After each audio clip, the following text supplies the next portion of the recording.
Ah, Pauline Carton. Aimons-nous sous les palétuviers roses qu'elle chantait avec sa voix de crécelle. À côté d'elle, moi, question voix, c'est la calasse.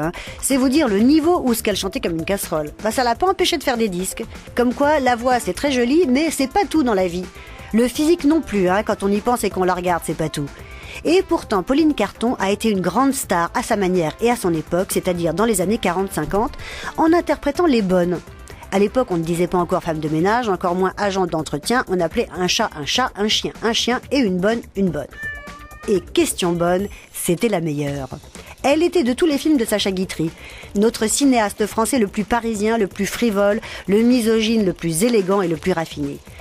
Dans ces maisons bourgeoises et chics, où monsieur badinait avec esprit et avec madame, il y avait toujours la bonne qui ponctuait l'intrigue par ses « Madame est servie » ou autre « Monsieur a téléphoné qu'il arrivait ».